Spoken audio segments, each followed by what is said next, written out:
Assalamualaikum warahmatullahi wabarakatuh. Alhamdulillah, puji dan syukur kita panjatkan kehadirat Allah Subhanahu wa Ta'ala, karena pada hari ini kita diberikan kesempatan untuk bertatap muka secara virtual.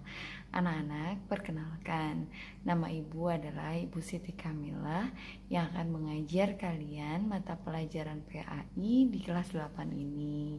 Alhamdulillah, kita masih diberikan kesehatan meskipun kita tidak dapat bertatap muka langsung. Semoga nanti ketika keadaannya sudah normal, kita dapat belajar normal di sekolah dan bertatap muka secara langsung.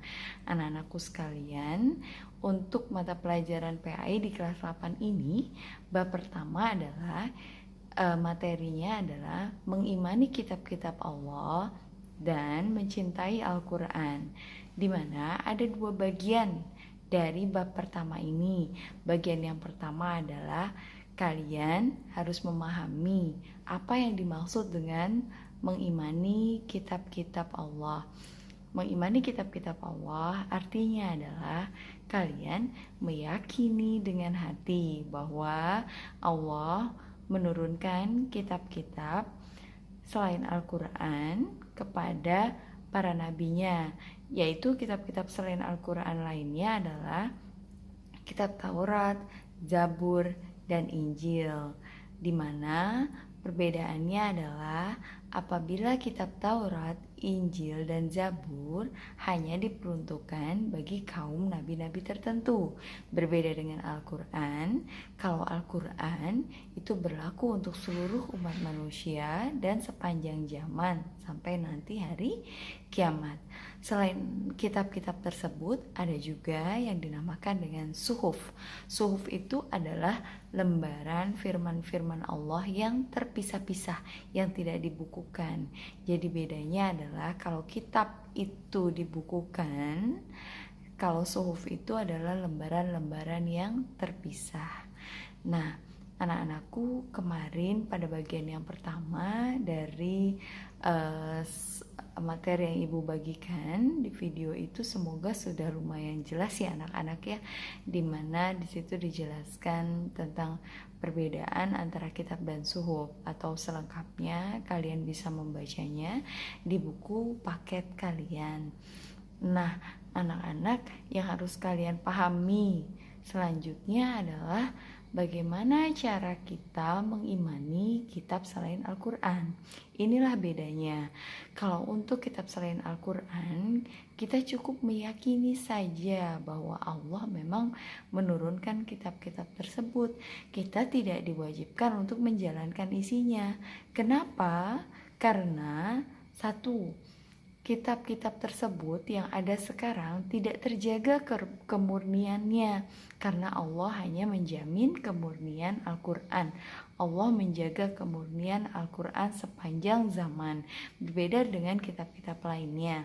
Meskipun kitab-kitab tersebut pada saat ini masih ada, tetapi sudah tidak terjaga lagi kemurniannya. Kenapa? Karena sudah banyak diubah oleh campur tangan pemikiran-pemikiran dari manusia yang disesuaikan dengan kepentingan-kepentingan mereka, kepentingan-kepentingan para penguasa yang berkuasa pada saat kitab itu dibukukan. Nah, lalu bagaimana kita menyikapinya? Sikap kita terhadap kitab-kitab lain adalah meyakini bahwa dahulu kitab itu murni berasal dari Allah, diturunkan kepada para rasul, di mana sebenarnya inti dari semua kitab itu awalnya adalah sama, yaitu memerintahkan untuk menyembah satu Tuhan, hanya menyembah Allah saja. Tetapi seiring berjalannya waktu, isi kitab-kitab tersebut diubah sehingga kitab yang ada pada saat ini sudah tidak terjaga kemurniannya. Jadi kitab yang ada saat ini tidak wajib untuk kita imani kebenarannya untuk kitab selain Al-Quran ya anak-anak. Nah, untuk Al-Quran sendiri Justru kita diperintahkan untuk mencintai Al-Quran. Bagaimana cara kita mencintai Al-Quran? Cara kita mencintai Al-Quran yang pertama adalah kita harus belajar untuk membaca Al-Quran dengan baik. Harus belajar membaca Al-Quran dengan tartil. Kenapa? Karena ketika kita membacanya dengan baik, itu akan ada nilai pahalanya.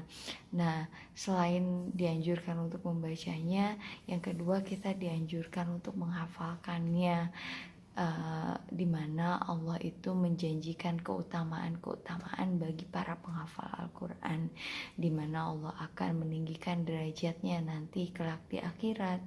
Allah akan memberikan pakaian dan mahkota yang indah nanti di akhirat, dan Allah akan meninggikan derajatnya juga di dunia. Anak-anakku, Al-Quran selain dibaca dan dihafalkan, juga harus dipahami isinya. Dalam memahami Al-Quran, kita tidak boleh mempelajarinya sendiri, tetapi kita harus memiliki guru dengan mengkajinya, mengkaji isi Al-Quran, membaca tafsir, serta menjalankannya dalam kehidupan sehari-hari. Ketika kita menghafal Al-Quran, maka Al-Quran itu akan memberikan syafaat nanti kelak di hari akhir, dan berbagai keutamaan-keutamaan lain yang Allah janjikan bagi orang yang menghafal, membaca, serta menjalankan isi Al-Quran dengan baik. Bersungguh-sungguhlah kalian dalam mempelajari Al-Quran. Bersenang hatilah ketika kalian mempelajari Al-Quran, karena sesungguhnya mempelajari Al-Quran dengan ikhlas, mengamalkannya dalam kehidupan akan memberikan keberkahan bagi kita. Bahkan kelak nanti di akhirat, Allah akan memberikan mahkota kepada kedua orang tua kita apabila kita menghafalkan Al-Quran dengan baik. Ayo, mari berlomba-lomba meraih keberkahan Al-Quran agar selamat di dunia dan di akhirat. Wassalamualaikum warahmatullahi wabarakatuh.